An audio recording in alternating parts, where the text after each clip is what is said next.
Nyla Monroe was pouring a vintage Cabernet when she heard the $40 million lie that was about to turn a quiet dinner into a bloodbath. She didn't flinch, didn't let her hands shake, and didn't spill a single drop into the crystal glass. That was the requirement for a waitress at the Alderan, Atlanta's most exclusive rooftop sanctuary, where the city's elite come to hide their secrets 40 floors above the reach of the law. You learned early that your face had to be a mask of perfect indifference, even when your pulse was screaming. She stepped back from the table, smoothed her white apron, and melted back into the shadows. But her mind was already translating the betrayal. Now, before we go any further, think about this. If you were standing in a room with a man who could erase you with a phone call, and you heard someone leading him into a trap, would you stay invisible to save yourself? Or would you speak up and risk everything? Drop a comment right now. Would you mind your business, or would you blow the whistle? Keep that answer close, because what Nyla did next didn't just cost her a job, it pulled her into the center of a Mafia empire. The private room at Table 9 was a glass-walled cage. Inside, the air was thick with the scent of expensive timber and the cold pressure of a contract that looked more like a death warrant than a business deal. Nyla was in that room for one reason. She was an expert at being no one.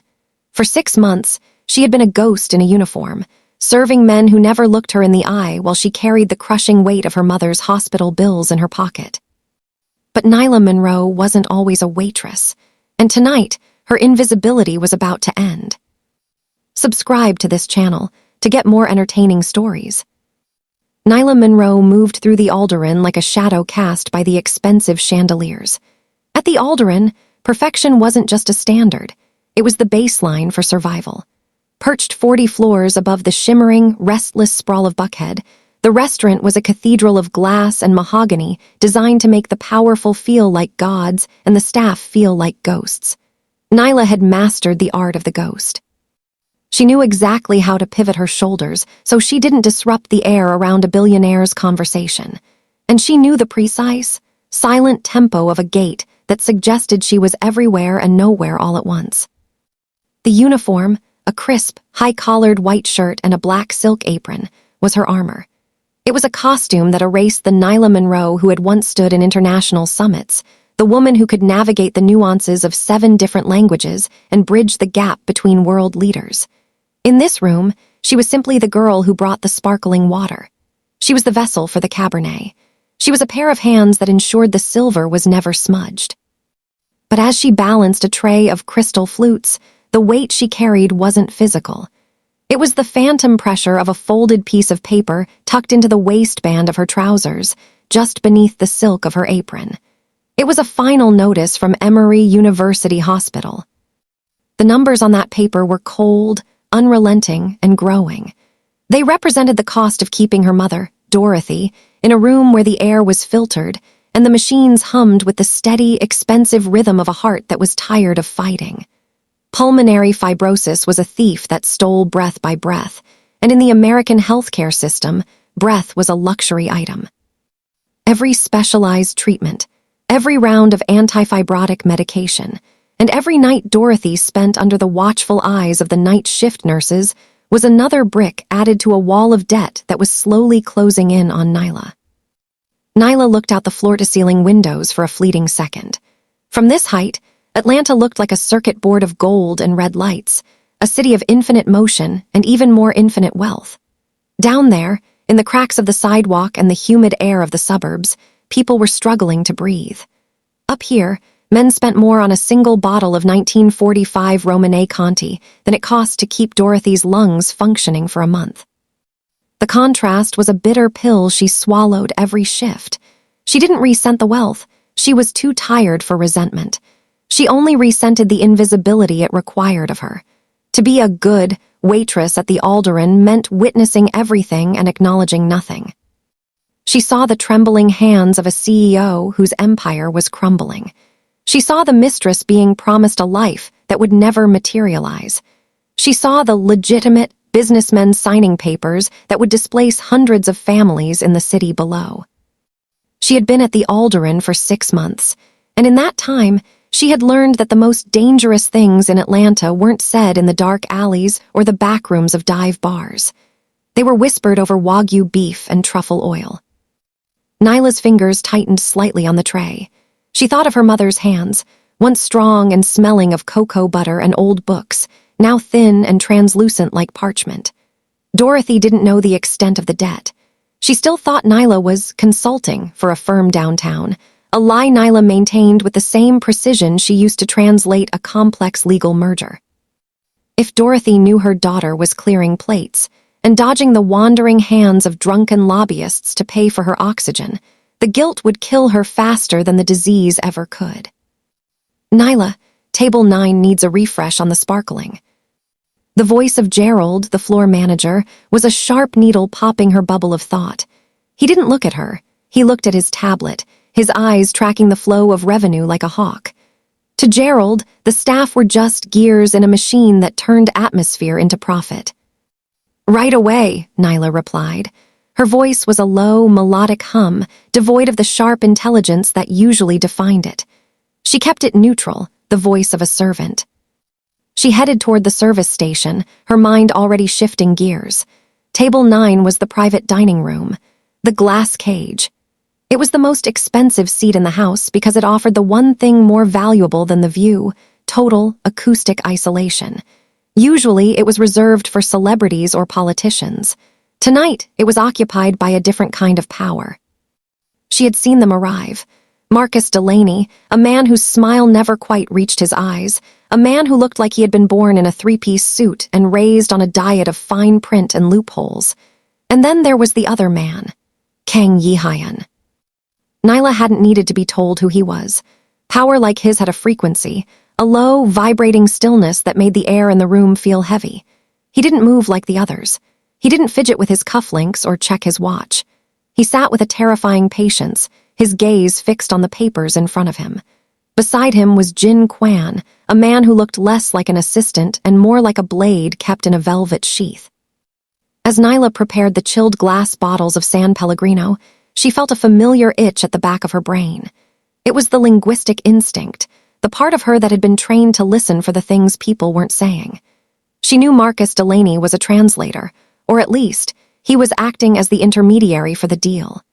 He was the bridge between the English-speaking interests of the Atlanta developers and Yi-hyun's shadow empire. She hated men like Delaney. She had known a man like him once, Callum. Callum had been charming, too. He had used words like partnership and vision, while he was quietly signing Nyla's name to documents that would eventually lead the FBI to her door. He had stayed in the light while he pushed her into the dark, and by the time she realized she was being used as a shield, the shield had already been shattered. Now, she was just a girl with a tray. She approached the frosted glass doors of the private room. Her heart did a strange, erratic dance against her ribs. She told herself it was just the caffeine, or the lack of sleep, or the looming deadline for the hospital payment. But as she reached for the handle, she felt a premonition, a sudden, cold clarity that the invisibility she had worked so hard to cultivate was about to become her greatest burden. She pushed the door open. The silence inside the room was absolute, broken only by the soft flip of a page. Delaney was speaking, his voice smooth and reassuring, like a doctor delivering bad news with a smile. "As you can see, Mr. Kang, Clause 7 ensures that the overhead is capped. Your 60% stake remains untouched by the local tax adjustments. It's the most secure structure we've ever offered." Nyla stood at the sideboard, her back to them as she uncapped the water. But she wasn't just pouring. She was translating. Her mind instinctively caught the English, flipped it, and waited for the Korean response. She heard Yi-hyun's voice for the first time. It was deep, resonant, and clipped. He asked a question in Korean, a sharp, surgical inquiry about the specific allocation of the escrow funds. Nyla froze for a fraction of a second. Marcus Delaney didn't hesitate. He smiled at Yi-hyun, nodded, and then provided a translation that was nothing short of a total fabrication. He told Yi-hyun that the funds were protected, when the English text on the table clearly stated they were subject to unilateral withdrawal by the holding company. It was a trap, a $40 million trap. Nyla's hand stayed steady as she filled the glass, but inside the ghost was starting to scream. She looked at the reflection in the glass window. She saw Yi Hyun's calm, unsuspecting face. She saw Delaney's predatory grin. And then she saw herself, the waitress, the invisible girl, the woman whose silence was being bought for $15 an hour plus tips. The hospital bill in her pocket felt like it was burning through the fabric. If she spoke, she was done. Gerald would fire her before she reached the elevator. Delaney's people would likely ensure she never worked in the city again, or worse. If she stayed silent, she could keep her job. She could pay for her mother's oxygen. She could stay safe in the luxury of her invisibility. But Nyla Monroe looked at the lie sitting on the table like a loaded weapon, and she realized that some debts were paid in more than just money.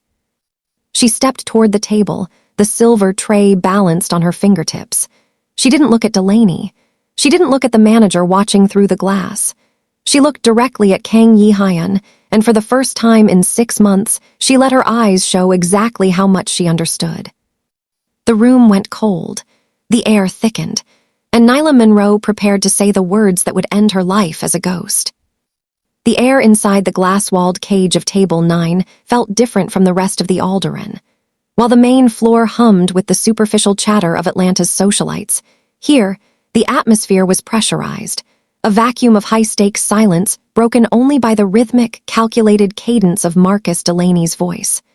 Nyla moved toward the table, her movements fluid and practiced, but her internal sensors were screaming. She had spent a decade in rooms like this, rooms where the fate of millions hung on the placement of a comma or the inflection of a verb. She knew exactly what a professional performance sounded like, and Marcus Delaney was currently putting on a master class. He sat across from Kang Yi Hyun, leaning forward just enough to project a false sense of intimacy and transparency.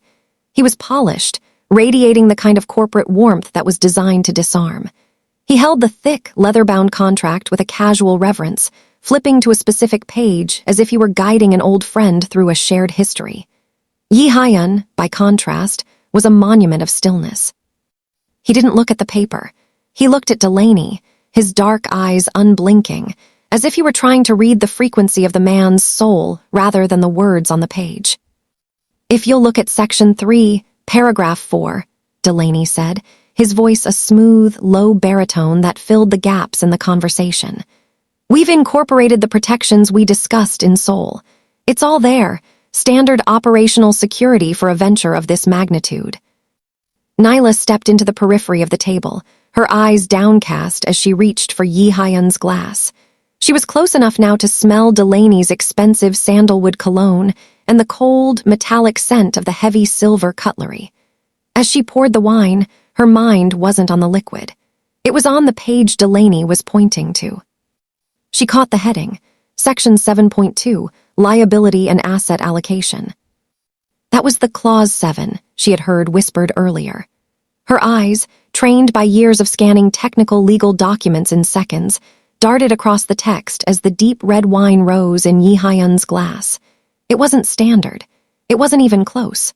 The language was dense, a thicket of double negatives and obscure jurisdictional references that were specifically engineered to look like boilerplate protection while actually acting as a trapdoor. Yi Hyun spoke then, his voice a sharp contrast to Delaney's melodic English. He spoke in Korean, his tone low and guttural, the language of a man who didn't waste breath. "I jayag siwi, jichil joga nega, melhan damborul bojang hana."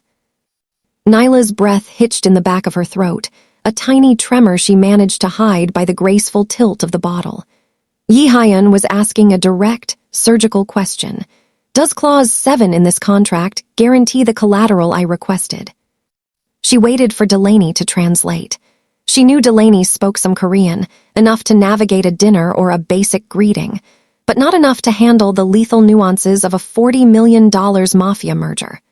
Or perhaps, she realized with a cold jolt, he spoke it perfectly and was choosing to weaponize the gap. Delaney didn't miss a beat. He gave a short, respectful nod, mirroring Yi Hyun's stoicism. "He's asking about the security of the collateral, Mr. Kang," Delaney said, turning back to the Korean boss with a reassuring smile. Then, switching to Korean, he replied, "Ni, sajangnim, jichil joga dang sinuai yasen yul wanjian hai boho ham nida." Yes, Chairman. Clause 7 fully protects your assets. The lie was so bold, so effortless, that it felt like a physical blow to Nyla's chest. Delaney hadn't just mistranslated, he had inverted the truth. Clause 7 didn't protect Yi Hyun's assets, it surrendered them. It gave the holding company, Delaney's company, unrestricted access to the escrow accounts in the event of a performance delay, a term that was defined so broadly on page 52 that it could mean almost anything. Nyla moved to Marcus Delaney's side of the table to refresh his water. Up close, the performance was even more chilling. She saw the way his fingers tapped rhythmically on the table, a tell she had seen in dozens of high-level fraudsters. It wasn't a nervous tap, it was a celebratory one. He thought he had already won. He looked at Yi Hyun not as a partner, but as a mark. It was the same look Callum had given her the night they signed the paperwork for the shell company that eventually ate her life. It was the look of a man who believed his intelligence made him superior to the truth. Nyla stepped back, her duty at the table finished for the moment. She retreated to the sideboard, the shadows of the private room swallowing her white apron. From here, she could see the whole stage. Jin Kwan stood behind Yi Hyun, a silent sentinel whose eyes never left Delaney's hands. Jin was observant, Nyla could tell, but he didn't know the language. He was looking for a knife, a gun, a sudden movement. He wasn't looking for a mistranslated verb. He didn't know that the most dangerous weapon in the room was the air vibrating between the two men. Yi Hyun picked up a heavy fountain pen, his gaze still fixed on the document. He seemed to hesitate, his thumb tracing the gold nib of the pen. Juriam, I gujoganoiji yuraihadan malaijai, Yi Hyun asked. So you are saying this structure is in my favor?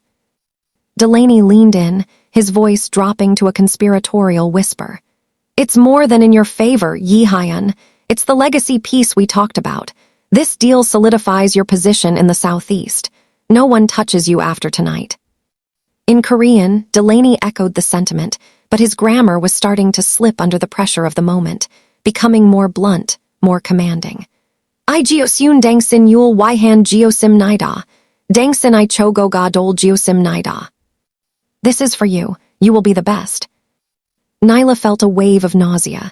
It was a classic smiling thief tactic, using the target's own ambition to blind them to the fine print. She looked at Yi Hyun. For all his power, for all the blood on his hands and the empire at his back, he was being treated like a child. He was being led into a slaughterhouse by a man who was smiling while he sharpened the blade. The memory of her mother's hospital bill burned in her pocket. If she stayed silent, the deal would go through. Delaney would get his cut. Yi Hyun would realize the fraud months from now when it was too late, and Nyla would have her paycheck. She could go to Emory tomorrow, pay down the arrears, and buy her mother another month of breathing. But if she stayed silent, she was no better than Callum. She would be an accomplice to the very thing that had destroyed her. She would be the woman who heard the lie and did nothing. She looked at the glass panels. Gerald was watching from the main floor, his eyes sharp and impatient. He wanted her to finish and get out so the next course could be served. He wanted her to stay in her lane. He wanted her to be the ghost. Hyun lowered the pen toward the signature line. Nyla's heart hammered against her ribs, a frantic, desperate rhythm. The silence in the room was deafening. Delaney was holding his breath, his eyes fixed on the tip of the pen. At that moment, Nyla realized she couldn't tolerate it. It wasn't about the money, and it wasn't about the danger. It was about the language.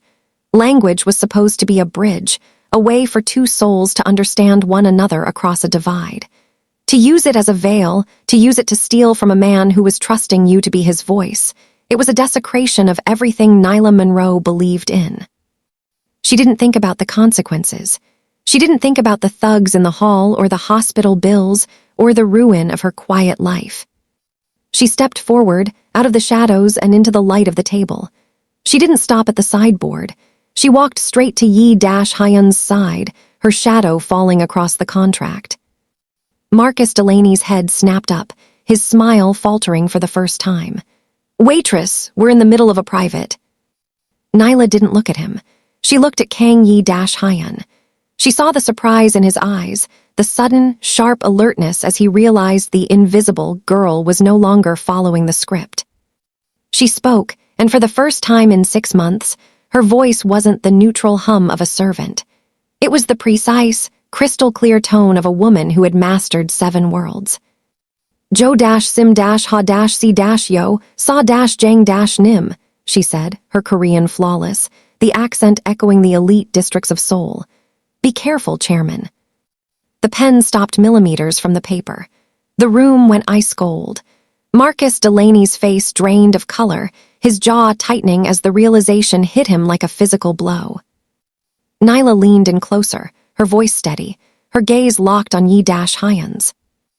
G-chill-jo-noon bohoga, a-nim-ni-da. I-geo-soon-ham-jeong-im-ni-da.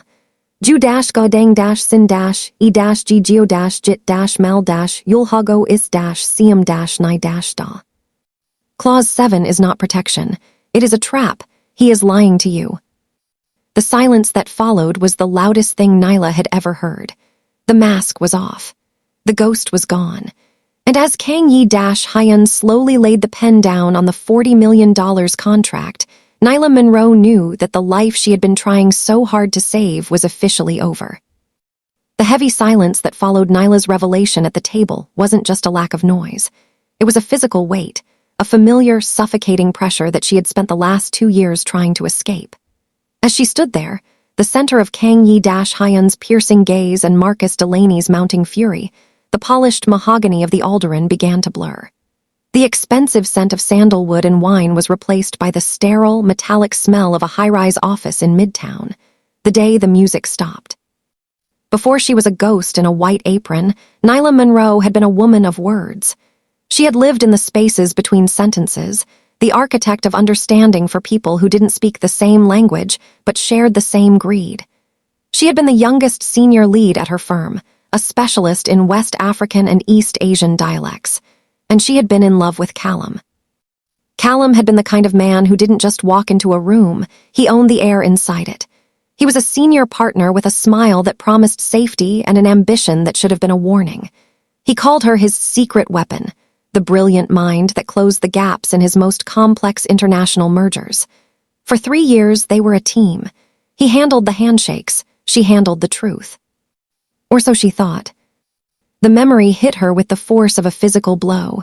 The afternoon the federal agents walked into their glass-walled office. She could still see the way the sunlight hit the dust motes in the air, a peaceful contrast to the cold steel of the badges. They hadn't come for Callum. They had come for her. Ms. Monroe, we have a series of wire transfers and signed authorizations linking your personal accounts to the embezzlement of the Oyo Investment Group, the lead agent had said. His voice was flat, devoid of the drama Nyla had expected from a life-altering moment. She had laughed. It was a reflex, a short, sharp sound born of pure absurdity.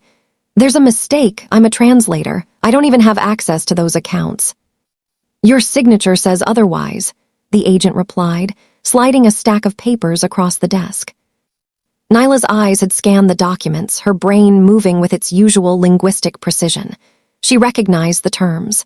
She recognized the deals. And then she recognized the ink. It was her name, her handwriting. But the dates were from nights she had been working late at Callum's apartment, nights when he had asked her to review a few internal memos while he poured her a glass of wine and kissed the back of her neck. She had turned to Callum, expecting to see the same confusion on his face. Instead, she found a mask of perfect, rehearsed sorrow. Nyla, he had whispered, his voice trembling with a vulnerability that she now realized was his greatest weapon. How could you? I trusted you. We were building a life together. In that moment, the world had tilted. The silence that fell over the office wasn't empty. It was a wall. She had tried to speak, to explain that the memos she signed were different from the ones in the agent's hands, that Callum had swapped the pages, that he had used her trust as a burial ground for his own theft. But the words wouldn't come. Or rather, they came, but they didn't land. Every time she tried to defend herself, Callum was there with another correction, another piece of manufactured evidence that painted her as the mastermind and him as the heartbroken victim. He had spent months preparing the narrative. He had used his power to ensure that by the time she realized she was in a fight, the judge, the jury, and the firm had already decided she was guilty. She was screaming into a silence only she can hear. That was the realization that had broken her. No matter how loud she yelled the truth, the world had been tuned to Callum's frequency. Her brilliance, her mastery of language, her integrity, none of it mattered against the weight of a powerful man's lie. The firm fired her. Her certifications were revoked. Her bank accounts were frozen. And then came Dorothy's diagnosis. While Callum moved on to a bigger firm and a more expensive suit, Nyla was left in a one-bedroom apartment with a mother whose lungs were turning to stone. She had learned then that the truth was a luxury. It didn't pay for oxygen tanks. It didn't stop the collection calls. So she had buried the woman who spoke 7 languages. She had folded up her degrees and her dignity and tucked them into the bottom of a cardboard box. She became a shadow. She became the girl who didn't speak unless she was asked for a refill. Standing now at table 9, the flashback receded, leaving Nyla raw and exposed in the middle of a new lie. She looked at Marcus Delaney. He was Callum's spiritual twin.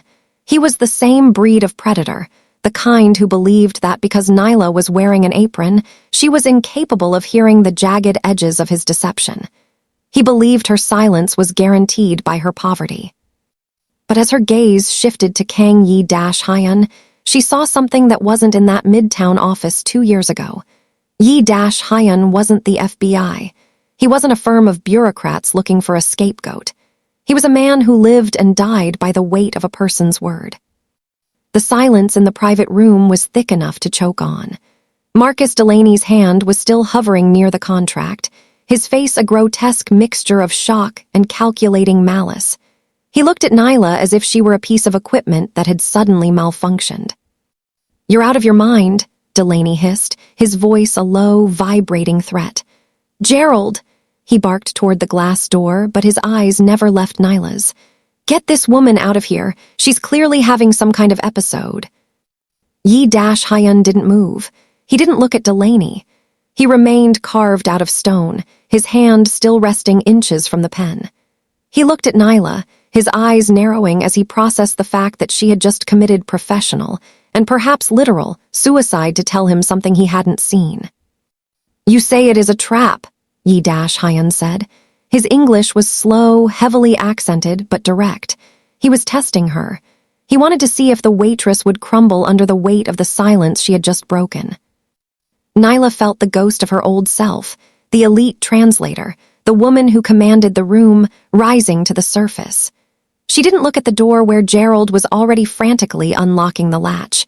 She didn't look at Jin Kwan, who had shifted his weight, his hand hovering near the small of his back. "Clause 7, Nyla said, her voice steady and resonant, cutting through Delaney's protests. "It references a jurisdictional override on page 42, Mr. Delaney told you it protects your assets. In reality, it allows the holding company to seize your escrow funds the moment a permit is delayed. And in this city, Mr. Kang, permits are always delayed." She turned her head slightly to look at Delaney. He didn't just mistranslate. He reinvented the contract to suit his own exit strategy. He thinks because you're a guest in this country, you won't hear the theft until the money is gone. "That's a lie," Delaney shouted, standing up so abruptly his chair screeched against the floor. "She's a waitress. She doesn't know what the hell she's talking about. She's probably some plant from a rival developer." The door swung open, and Gerald burst in, his face purple with a mix of terror and rage. "Nyla, what the hell are you doing? Out, now!" He grabbed her arm, his fingers digging into the soft flesh above her elbow. Nyla didn't fight him. She didn't need to. She had already spoken. The silence was gone. The truth was out in the air, vibrating between her and the most dangerous man in Atlanta. Yi-Hyun's eyes drifted from Nyla to the contract, and then, finally, to Marcus Delaney. The temperature in the room seemed to drop 10 degrees. There was no anger in Yi-Hyun's expression, only a profound, lethal disappointment. He looked at Nyla one last time as Gerald began to drag her toward the door. For a split second, the barrier between the Mafia boss and the waitress vanished. He didn't see a girl in an apron. He saw the only person in the room who wasn't trying to steal from him. As the glass doors clicked shut behind her, Nyla was met with the frantic, muffled chaos of the main floor, but all she could hear was the echo of her own voice. For the first time in 2 years, she wasn't screaming into a silence only she could hear. She was being heard, and as she felt Gerald's grip tighten, she knew that while she might have just lost her mother's lifeline, she had finally found her own. The transition from invisible servant to the center of a $40 million storm happened in the space between 2 heartbeats. As Gerald's hand clamped down on Nyla's arm, the mechanical civility of the Alderaan fractured. To the wealthy diners in the main room, it looked like a minor staff disciplinary issue, a waitress being led away for a spilled drink or a broken glass. But inside the soundproof vacuum of Table 9, the air had turned electric and lethal. Nyla didn't struggle against Gerald's grip. She didn't have to. She planted her heels into the thick carpet, anchoring herself with a sudden, rigid dignity that seemed to baffle the manager. She looked past the panicked man in the suit, straight into the obsidian eyes of Kang Yi-hyun. She saw the calculation happening behind his gaze, the way he was weighing the absurdity of the moment against the surgical precision of her Korean. "Mr. Kang," Marcus Delaney's voice rose, cracking with a desperate, frantic edge. "This is an embarrassment. I apologize for the intrusion. These girls, they hear fragments of conversations they don't understand and they try to make themselves relevant. It's a classic play for a payout. Gerald, for God's sake, get her out of here before I call the police." "Let her go." The command was quiet, barely more than a murmur, but it carried the weight of a falling axe. Yi-hyun hadn't moved a muscle, yet the room shifted toward him. Gerald froze, his fingers twitching on Nyla's sleeve. He looked at the Mafia boss, then at Delaney, his career flashing before his eyes. "Sir, she's just a server," Gerald stammered. "She's clearly—" "I said," Yi-hyun repeated, his English sharpening, "let her go." Gerald recoiled as if he'd been burned, his hands flying up in a gesture of surrender. He backed away toward the frosted glass door, his face a mask of sweating terror, leaving Nyla standing alone at the head of the table. She felt the sudden coldness of the room without Gerald's heat, but she didn't shiver. She smoothed her white apron, the simple movement a declaration of her presence. Nyla took a single step closer to the table, ignoring the way Delaney's face had turned a mottled, bruised purple. She focused entirely on the contract. "You were discussing the profit distribution in the second phase of the development," Nyla said, her voice reclaiming its professional cadence, the voice of the elite translator she used to be. She switched back to Korean, the transition seamless and fluid. "Dangsin-yun igioc yuk di sayuai suig bun beirago medusi get jaiman, siljironun juryoji jioghyos jai ansium nida." You believe this is a 60-40 split in your favor, but that is not what is written. Yi-hyun's thumb stopped its steady rhythm on the table. He leaned back, his silhouette framed by the glowing skyline of Atlanta behind him. He looked at Delaney, then back to Nyla. "Explain," he commanded in Korean. Nyla didn't hesitate. She reached out and turned the leather binder toward her, her fingers moving with an authority that made Delaney gasp. She flipped past the fluff of the introduction, past the colorful charts and graphs, landing on the dense, gray text of the financial annex. "Section 12, subsection B," Nyla said, pointing to a line of text that looked like a string of random characters to anyone without a legal background. "In English, this clause describes a disbursement adjustment based on the initial capital injection. Mr. Delaney has translated this to you as a guarantee of your 40% baseline plus 20% in performance bonuses. But look at the phrasing. Subject to the exclusion of primary management fees." She looked Yi-hyun in the eye, her expression as cold and clear as the wine she had poured minutes earlier. "Judyulyun dangsin eg yuxi pro rule yagsog hit jaiman. Gwal ribai, ranun myomagi euro dangsinuai, suigul gagiogal geosim nida. Siljiro dangsin I batji dol dunun, isi pro du dojai ansium nida." They promised you 60%, but they will take your profit under the guise of management fees. In reality, you won't even receive 20%. The silence that followed was a different kind of monster. It wasn't the silence of confusion. It was the silence of a predator realizing it was the one in the trap. Delaney's bravado broke. He lunged across the table, his hand reaching for the contract, but he was stopped by a blur of motion. Jin Quan, who had been a statue in the corner, was suddenly there. He didn't draw a weapon. He didn't need to. He simply placed a large, heavy hand on Delaney's shoulder and pressed down. The businessman let out a strangled wheeze as he was forced back into his seat. "This is insane," Delaney choked out, his eyes darting toward the exit. "She's lying. She's making up legal terms. Yi Hyun, you've known me for 3 years. You're going to listen to a girl who clears your plates over me." Yi Hyun didn't answer him. He looked at the contract, then at Nyla. "Why?" he asked. "Why tell me?" Nyla felt the hospital bill in her pocket again. She thought about the invisibility she was supposed to cherish. She thought about Callum and the way he had laughed when she told him the truth would eventually find him. "Because I know the sound of a lie," Nyla said, her voice low and unwavering. "And because men who use language to steal from others don't deserve the silence of those who listen."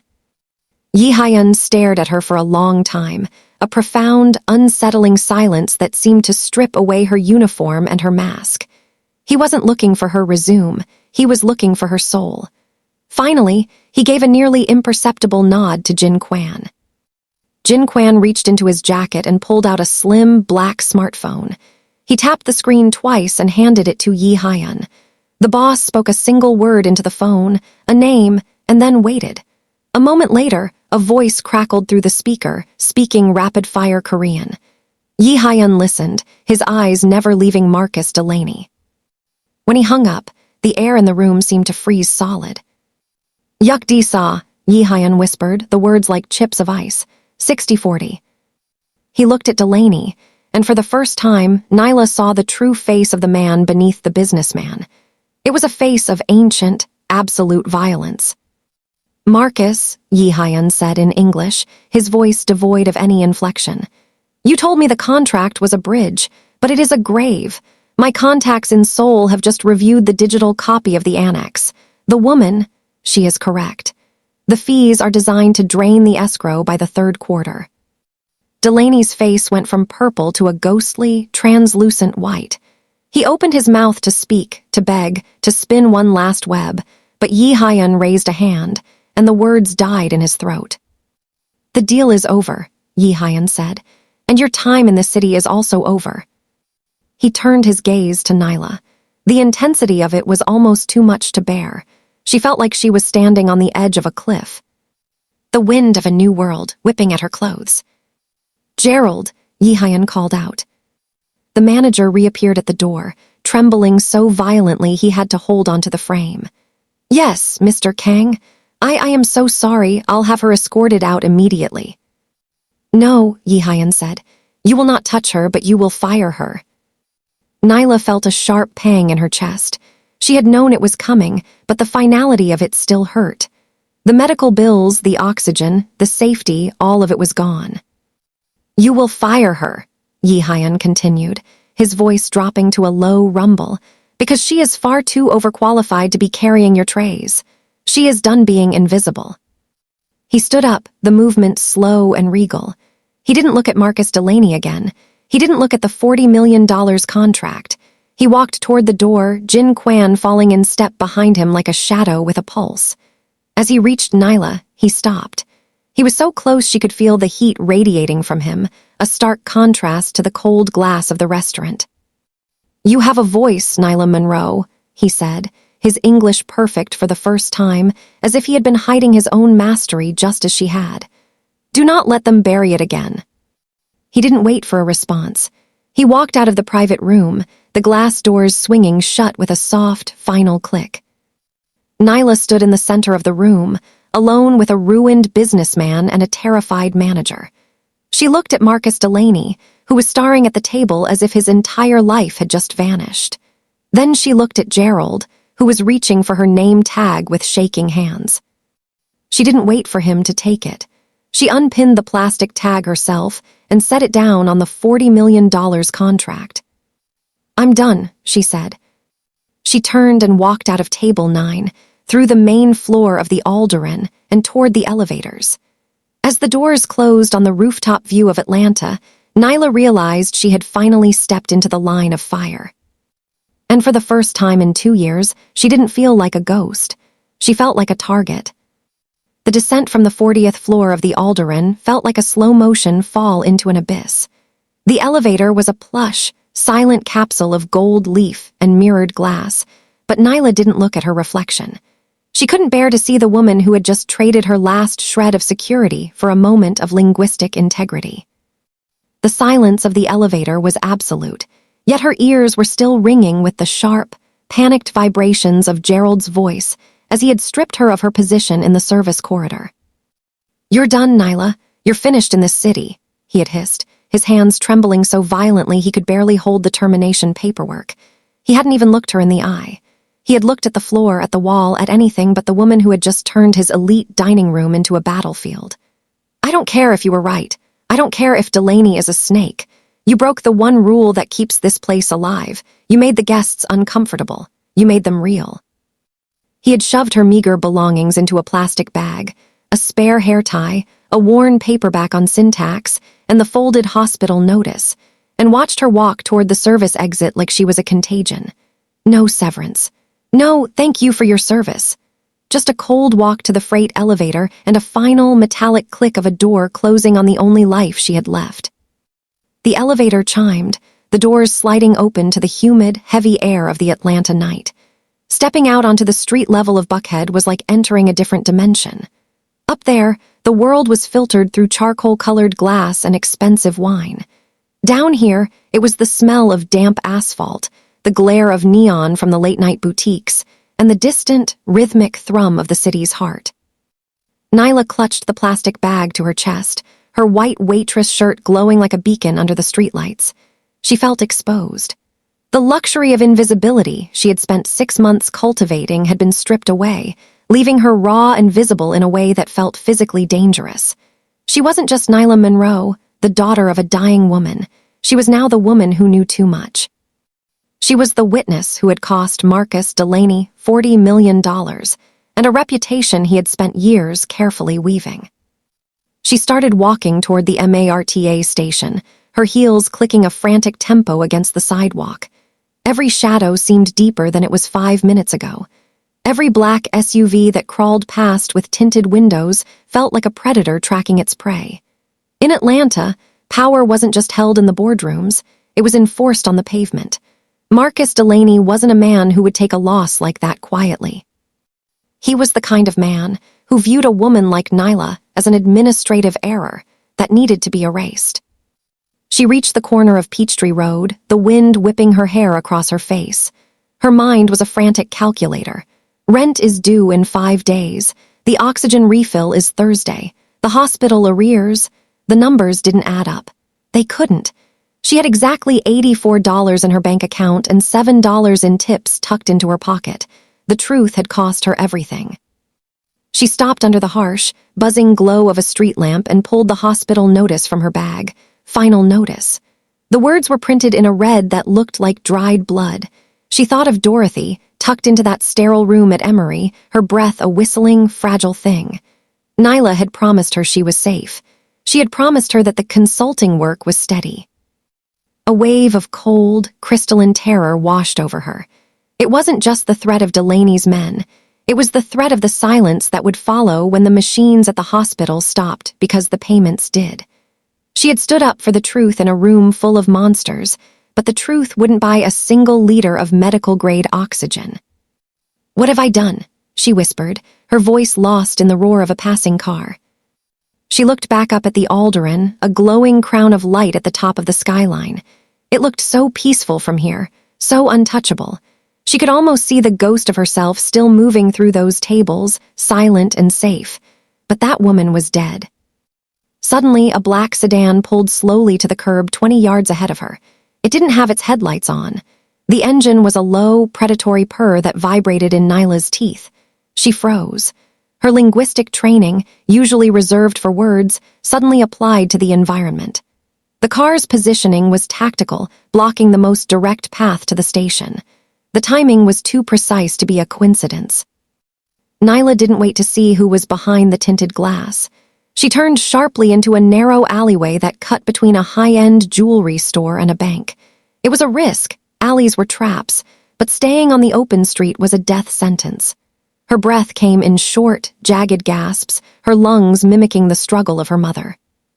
The alley was dark, smelling of rain and old cardboard. She moved as fast as her heels would allow, her eyes darting toward the secondary exit that led to a side street. Halfway through, she heard the heavy, rhythmic thud of car doors closing back on the main road. Multiple doors. Nyla. The voice was low, sharp, and unmistakably Marcus Delaney's, lead security man, a man she had served coffee to only 2 hours ago. He didn't sound like he was looking for a conversation. She pushed herself harder, her shoulders scraping against the rough brick of the wall. She reached the end of the alley, bursting out onto a quieter side street, but the black sedan was already there, drifting around the corner like a shark in dark water. She was trapped. The weight of the Atlanta night felt like it was physically crushing her. She looked left, then right. The street was empty of bystanders, no witnesses, no luxury of invisibility to save her now. She had stepped out of the shadows to save a man she didn't know, and now she was going to pay the price in a place no one would see. She reached into her bag, her fingers closing around the only weapon she had, the heavy, silver-plated wine key she had forgotten to return to Gerald. It was a pathetic defense against the men stepping out of the sedan, but she held it tight, her knuckles white. "I'm not going back into the silence," she whispered to herself, her voice shaking but resolute. As the men approached, their shadows stretching long and jagged across the pavement, Nyla Monroe realized that the cost of the truth wasn't just a job or a paycheck. It was the realization that once you stop being a ghost, you have to learn how to fight like the living. She backed away until her spine hit the cold brick of a closed storefront. The lead man, a massive figure with a jagged scar running through his eyebrow, smiled. It was the same smile Marcus Delaney had used at the table. "Mr. Delaney wants his 40 million back, Nyla," the man said, his voice a gravelly rumble. "But since you don't have it, he'll settle for making sure you never speak another word in any language." He reached for her, his hand like a vice. Nyla raised the wine key, her heart a drumbeat of pure animal survival. But before his fingers could touch her white collar, a sudden, blinding flash of high beams illuminated the street. A second car, an obsidian-black SUV with government-grade plates, roared around the opposite corner, the tires screeching as it drifted into a perfect, aggressive block. Nyla shielded her eyes. Through the glare, she saw a man step out of the second vehicle. He wasn't loud. He didn't shout. He moved with a quiet, terrifying efficiency that Nyla recognized instantly. It was Jin Kwan. The target on Nyla's back had just gotten a lot larger, but as she watched Yi Hyun's right hand move toward Delaney's men, she realized that the night wasn't over. It was just changing shape.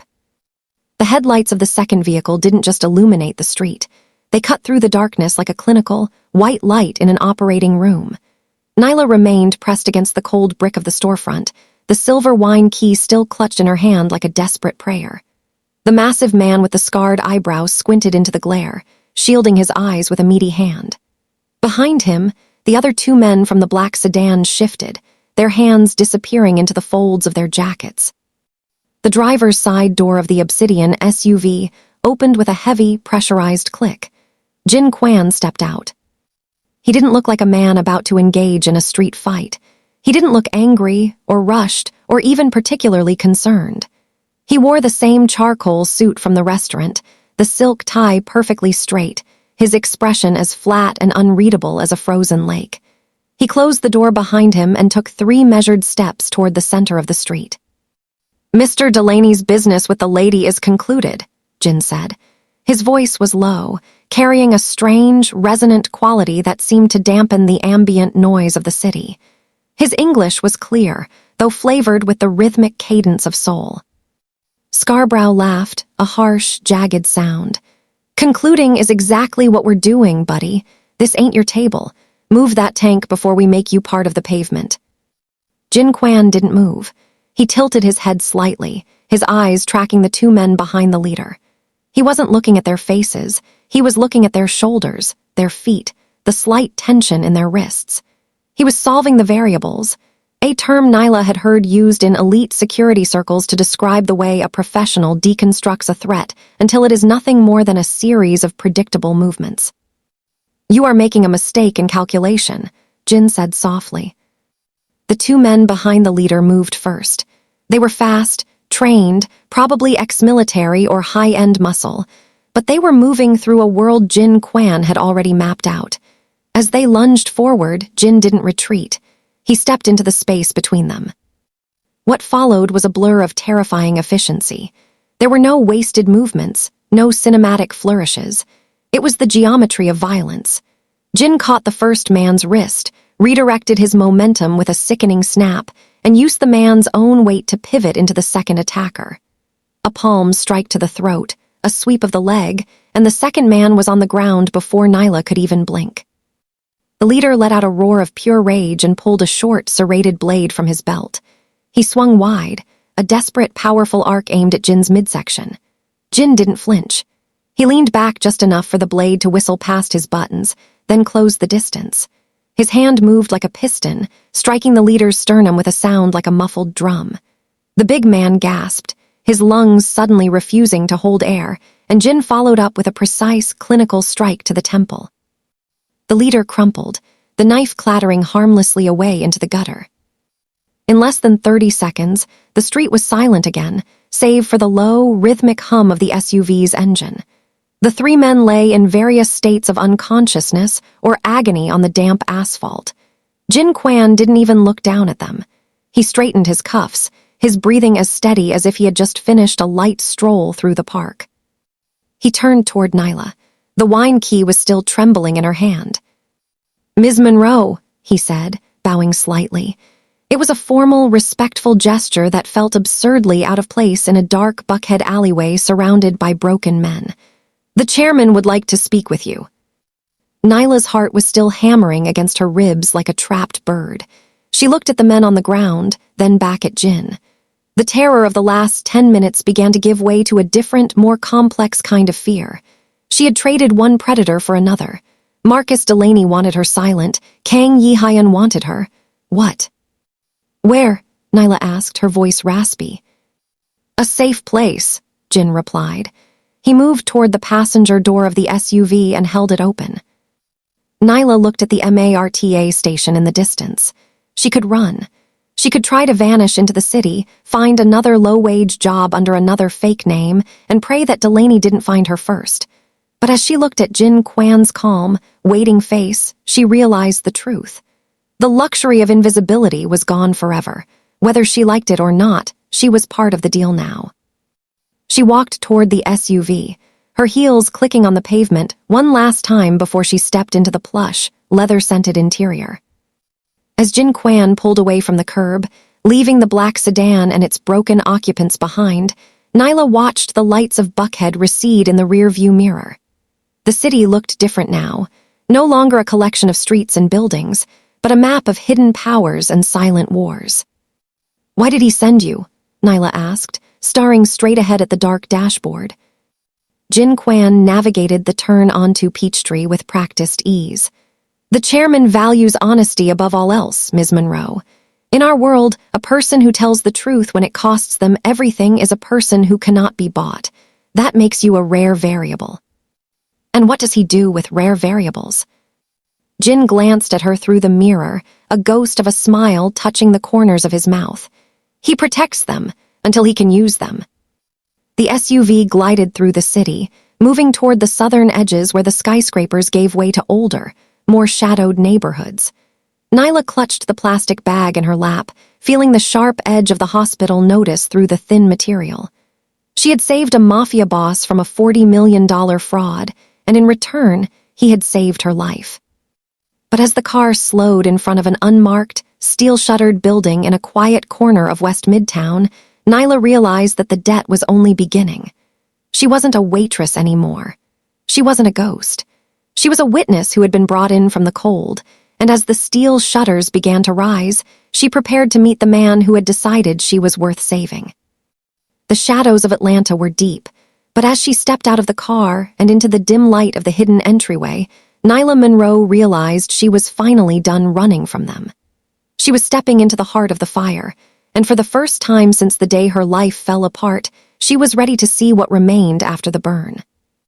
The transition from the violent, strobe-lit streets of Buckhead to the quiet sanctuary of West Midtown felt like crossing a border between centuries. The SUV slowed to a crawl, turning down a gravel-strewn alley that looked like a dead end until a pair of heavy steel shutters rattled upward. Jin Kwan guided the vehicle into a courtyard hidden behind a high brick wall, a space that smelled of damp earth and wood smoke rather than exhaust and ozone. Nyla stepped out of the car, her waitress uniform now a wrinkled testament to a life she had outgrown in a single night. She clutched her plastic bag, her knuckles still white, her eyes darting toward the source of the scent. Tucked into the corner of the industrial lot was a small, unassuming building with a low-slung roof and a single wooden door. There was no neon sign, no valet, and no frosted glass. Above the door, a small plaque bore two characters in elegant, weathered script, Hanwool.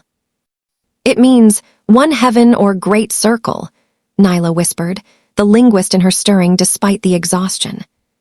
Jin Kwan paused by the door, his hand on the latch. "Most people think power is built with glass and steel," he said, looking back at her. "The chairman prefers things that cannot be bought quickly: history, heritage, trust." He pushed the door open, and Nyla stepped into a world that felt fundamentally different from the Alderaan. If the Alderaan was a cathedral of ego, Hanwool was a temple of essentialism. The floors were worn, dark wood that shone with the patina of decades of care. The air was warm and thick with the aroma of fermenting soybean paste, roasted sesame, and the sharp, clean bite of ginger. There were only 4 tables in the entire room, each carved from a single slab of ancient timber.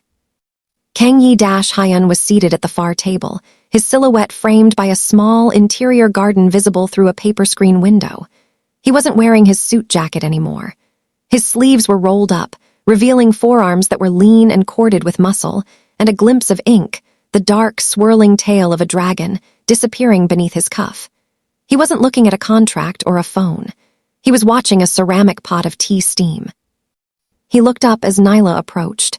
The intensity she had felt at table 9 was still there, but it had shifted. It was no longer the sharp edge of a predator. It was the steady, heavy gaze of a man who was truly seeing her for the first time. "Sit," he said. It wasn't a request, but it wasn't a threat either. It was an invitation to a different kind of table. Nyla sat across from him, her knees hitting the underside of the heavy wood. She felt small in her white shirt, a ghost who had wandered into a living room. Jin Kwan disappeared into the back, leaving them in a silence that was remarkably comfortable. "You are a long way from the Alderaan, Ms. Monroe," Yi-Hyun said. He poured a cup of tea and slid it toward her. The ceramic was rough-hewn, irregular, and felt warm against her cold palms. "I think I was fired before I even hit the street," Nyla replied, surprised by the steadiness of her own voice. Yi-Hyun leaned back, his eyes tracing the lines of her face. "Gerald is a man who values the absence of friction. You are a woman who creates it. You were never meant to be a ghost in his machine." He paused, gesturing to the room around them.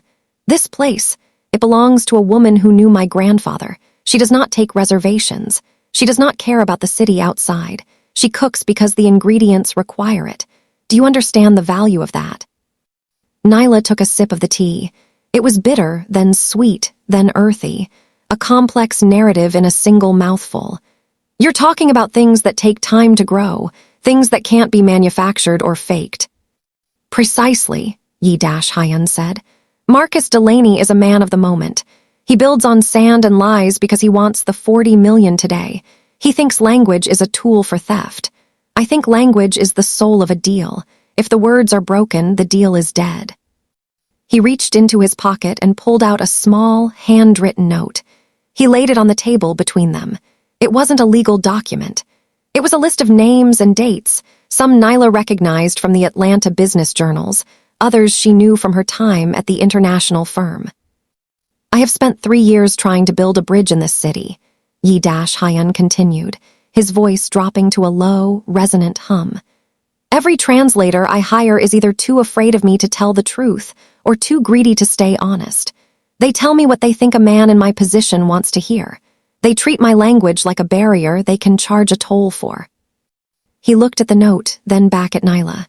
Tonight you saw a lie and you killed it, not for money, not for me, but because the lie itself was an insult to your ears.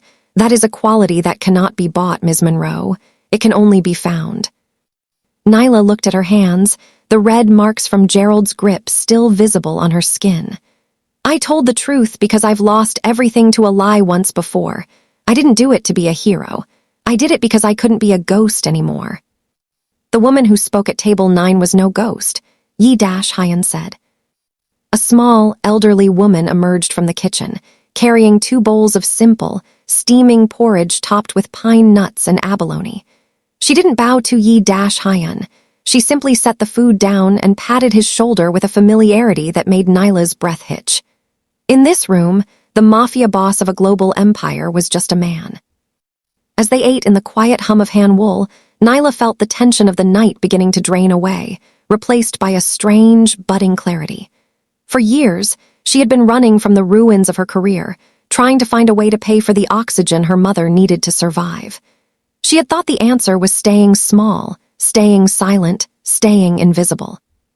But sitting in this unmapped restaurant, eating food that had taken hours to prepare and listening to a man who valued the unbuyable, she realized that her voice was the only thing she truly owned.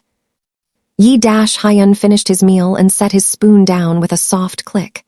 Marcus Delaney will not bother you again. Jin Quan has seen to that.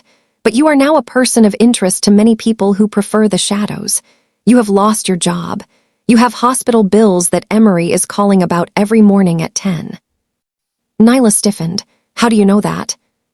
I told you, Yi-Hyun said, his expression softening just a fraction. I value the truth, and the truth about you is that you are a woman who is drowning in silence. I am offering you a way to breathe.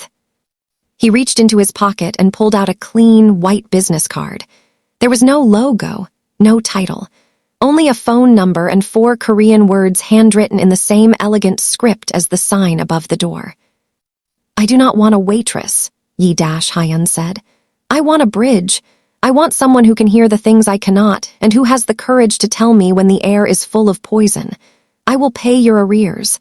I will ensure your mother has the best care this city can provide. In return, you will be my voice.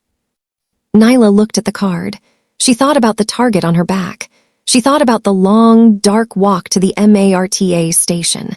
And then she thought about the 4 words on the card. Na-jiwara. Come to me. It wasn't a command. It was a beckoning. Nyla picked up the card, her fingers brushing against the heavy, expensive paper.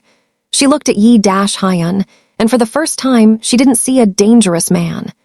She saw a man who was just as lonely in his power as she had been in her poverty. I set my own rates, Nyla said, her voice finally losing its waitress neutrality and regaining its sharp, professional edge. And I don't just translate words. I translate intent. If you're looking for a yes man in a skirt, you've got the wrong woman. Yi-Hyun smiled then, a real, slow-spreading smile that reached his eyes and changed his entire face. It was the first time she had seen it, and it made her pulse skip in a way that had nothing to do with fear. I am counting on it, Ms. Monroe. As she walked out of Han-Wool and back toward the SUV, the Atlanta night didn't feel quite so heavy anymore. The shadows were still there, but Nyla Monroe was no longer a ghost hiding among them. She was stepping into a new world, built on things that couldn't be bought quickly, and for the first time in 2 years, she was ready to speak. The sun had not yet begun to bleed over the Atlanta horizon when Nyla found herself back in the quiet, wood-scented sanctuary of Han-Wool. The morning was different from the night before. The air was sharper, carrying the scent of rain-dampened pine and the distant, low hum of a city waking up to a world that had no idea its power balance had shifted. Yi-Hyun was waiting for her in the same spot, but the table was no longer empty. A single sheet of heavy, cream-colored vellum sat between 2 cups of steaming barley tea. Beside it lay a fountain pen, a vintage namaki with a gold nib that caught the dim light of the overhead lanterns. It looked less like a corporate document and more like a pact. Jin Quan stood at the periphery, a silent shadow by the wooden pillar, his presence as steady as the heartbeat of the building. He offered Nyla a shallow bow as she approached, a gesture that no longer felt like a courtesy to a waitress, but an acknowledgement of a peer. "Sit, Ms. Monroe," Yi Hyun said. He didn't look up immediately. He was watching the steam rise, his fingers tracing the edge of the vellum. "I assume you didn't sleep." "I haven't slept properly in 2 years, Mr. Kang," Nyla replied, sliding into the seat opposite him. She had showered, changed into a clean but worn black turtleneck, and pulled her hair back into a tight, professional knot. She looked like the woman who used to command boardrooms, even if her heart was still thumping with the adrenaline of a woman who had almost died in a Buckhead alley. Sleep is a luxury for people who aren't waiting for the other shoe to drop. Yi Hyun looked up then. The exhaustion behind his own eyes mirrored hers, but it was layered with a profound, quiet curiosity. He pushed the vellum toward her. "That is a draft of the terms I am proposing," he said. "It is not a standard employment agreement. I am not looking for a clerk. I am looking for a shadow. Someone who travels where I travel, hears what I hear, and ensures that the bridge between my world and this city remains unbreakable." Nyla picked up the paper. Her eyes scanned the text with the surgical speed of a veteran linguist. The numbers were staggering. The annual retainer alone was enough to pay off her mother's medical debt 10 times over. It included a comprehensive healthcare rider that listed Emory University Hospital by name, ensuring Dorothy would have a private suite and a dedicated team of specialists. It was a golden parachute, a total erasure of the poverty that had been her prison. But Nyla didn't sign. She didn't even pick up the pen. She laid the paper back on the table and looked Yi Hyun in the eye. "It's a generous offer, Mr. Kang. Most people in my position would be crying with relief right now." "But you are not most people," Yi Hyun noted, a ghost of a smile touching his lips. "No," Nyla said, her voice dropping into that low, resonant frequency of absolute authority. "If I sign this, I'm an employee. I'm a line item on your ledger. And we both know that in your world, employees are disposable. If I'm going to be your voice, I cannot be your subordinate." Jin Quan shifted slightly in the corner, a microscopic movement that betrayed his surprise. Yi Hyun's expression didn't change, but the air in the room seemed to tighten. "Continue," Yi Hyun said. "I set my own rate," Nyla stated. "And it isn't just about the money. The medical care for my mother is non-negotiable, yes. But the terms of my service are different. I don't work for Kang Enterprises. I work for you, personally. I am a consultant, an independent entity. I have the right to refuse a translation if I believe it is being used to facilitate a crime I cannot stomach. And most importantly," she leaned forward, her shadow falling across the gold nib of the pen, "if you ever lie to me, or if you ask me to lie for you to someone who has offered you their trust in good faith, the contract is void. Immediately. No notice, no penalties." The silence that followed was long and heavy. It was the kind of silence that usually preceded a storm. In the hierarchy of the underworld, no one spoke to a man like Kang Yi Hyun this way. You took what he offered, or you took the consequences. Yi Hyun picked up the pen, turning it over in his hand. "You are asking for the power to judge my business, Ms. Monroe. You are asking for a level of autonomy that even Jin Quan does not possess." "Jin Quan is your shield," Nyla countered, glancing at the man in the shadows before returning her gaze to the boss. "He protects your body. I am protecting your word. And your word is the only thing that keeps an empire from becoming a target. You saw what happened with Delaney. He lied because he didn't respect you. I'm telling you the truth because I do. But that respect has to be a two-way street." Yi Hyun looked at the vellum, then at the woman who had dared to rewrite his world before she'd even had her tea. He saw the fire in her, the same fire that had survived the ruin of her career and the slow-motion tragedy of her mother's illness. She wasn't asking for money. She was asking for her dignity back. She was reclaiming the voice that Callum had stolen. "You are a very expensive variable, Nyla," Yi Hyun whispered, his Korean accent thickening as he spoke from a place of deep intuition. Integrity usually is, Nyla replied. Yi Hyun didn't say another word. He took the pen, crossed out the section regarding standard employment protocol, and wrote 3 words in Korean at the bottom of the page, Dong Yubya, partner. He signed his name in a swift, sharp script and handed the pen to her. Nyla took the pen. The weight of the gold felt right in her hand. She signed her name beneath his, the ink blooming on the vellum like a promise. For the first time in 2 years, the name Nyla Monroe wasn't a mark of shame or a fraud alert. It was a signature of power. The hospital has already been notified, Yi Hyun said as she set the pen down. Your mother will be moved to the West Wing this afternoon.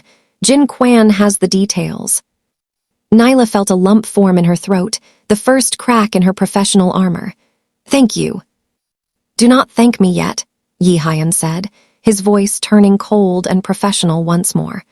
By signing that, you have made Marcus Delaney's enemies your own, and Marcus Delaney is the least of our concerns. There are people in this city who have spent decades ensuring that a bridge like you never gets built. They liked it better when I couldn't understand them. He stood up, the movement fluid and commanding. Go to the hospital, see your mother, pack what you need. From this moment on, you do not walk the streets of Atlanta alone. Jin Kwan is your shadow now, just as you are mine. Nyla stood as well. She felt a strange sensation, a lightness in her chest that she realized was the absence of the crushing debt, replaced by the heavy, exhilarating weight of a new destiny. I'll be ready, she said. As she walked out of Hanwol, Jin Kwan fell into step behind her, exactly 3 paces back. The sun was finally breaking over the skyline, painting the glass towers in shades of amber and rose. Nyla looked at the city and didn't see a place where she had to hide. She saw a landscape she was about to redefine, word by word. The contract was signed. The ghost was gone. And as Nyla Monroe stepped into the SUV that would take her to her mother, she knew that for the first time in her life, she wasn't just translating the world. She was changing it. 3 weeks in Kang Yi Hyun's world felt like a lifetime lived in the span of 21 sunsets. The transition had been surgical. Nyla Monroe was no longer a ghost haunting the corners of the Alderan. She was a presence, a sharp-eyed architect of truth who sat to the right of power. Her mother, Dorothy, was now ensconced in the West Wing of Emory, her breathing eased by the most advanced care money could buy, unaware that her daughter's new consulting firm required a security detail and a high-frequency encrypted phone. The deal that had dominated their lives for the last 20 days, a multi-layered infrastructure project that bridged Seoul and the American South, had finally closed an hour ago. It had been a masterclass in tension. Nyla had spent 14 hours a day in glass-walled boardrooms, her ears tuned not just to the words of the rival developers, but to the predatory silence between their breaths. Twice, she had caught a hidden secondary meaning in a legal term. Twice, she had looked at Yi Hyun and given a microscopic shake of her head. He had trusted her without question, walking away from a deceptive table until the terms were stripped of their poison. Now, as the humid Atlanta twilight began to settle over the city, Nyla stood on the sidewalk outside Emory University Hospital. The heavy summer air smelled of blooming magnolias and exhaust, a scent she had grown to associate with the weight of her own history.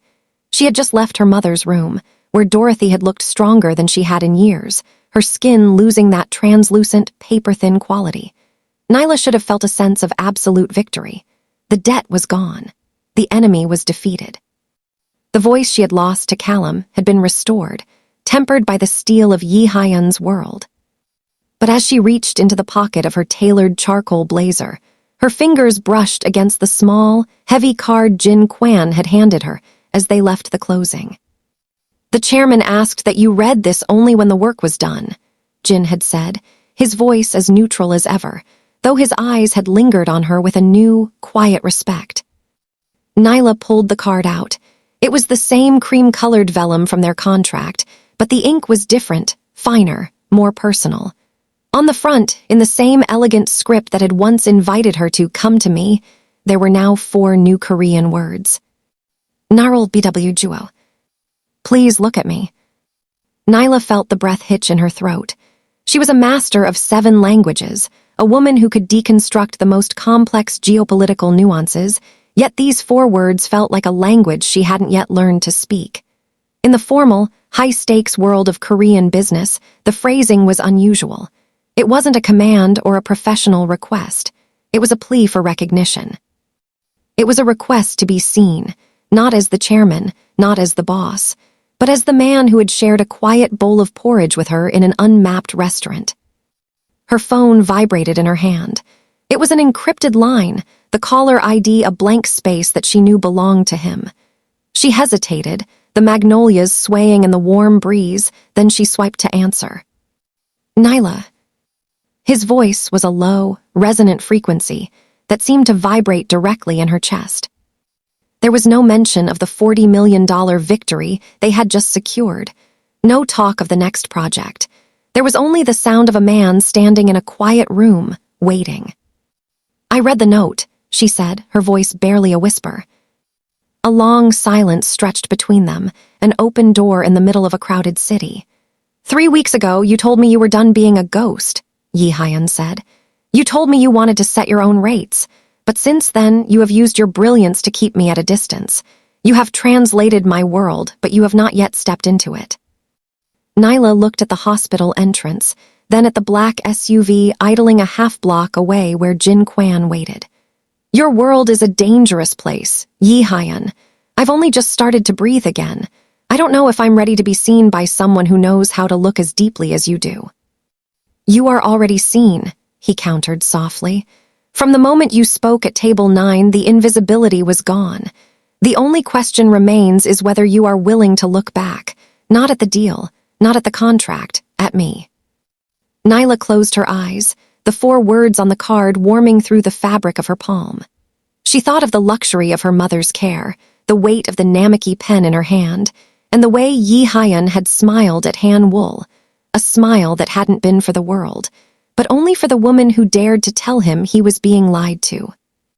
She realized then that her invisibility had been a shield against more than just her enemies. It had been a shield against herself. To be truly seen meant to be vulnerable. It meant admitting that the bridge she was building wasn't just for his business, it was for her heart. I'm at the hospital, she said finally. I know, he replied. A pause. The magnolia trees are in bloom on your street. I remember you saying they reminded you of home. The fact that he remembered a passing comment made in the middle of a frantic midnight translation session sent a jolt through her. He wasn't just listening to her words, he was listening to her. Whatever this is, Nyla said, her voice gaining the sharp, clear edge of a decision, it isn't part of the contract. I told you, Yi Hyun said, and she could almost hear the smile in his voice. The things that matter cannot be bought quickly. Nyla looked at the card in her hand one last time, then she folded it carefully and tucked it into the pocket closest to her heart. She started walking, not toward the MARTA station, and not away from the shadows, but toward the black SUV. Atlanta was a city of 1,000 stories, a place where the heat of the day always gave way to the mysteries of the night.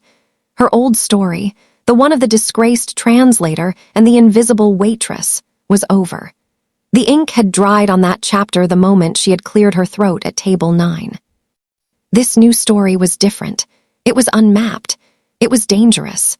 And as Jin Kwan opened the door for her, bowing with a knowing glint in his eye, Nyla Monroe realized she was no longer afraid of the light. She stepped into the car, the scent of expensive leather and the hum of the city surrounding her.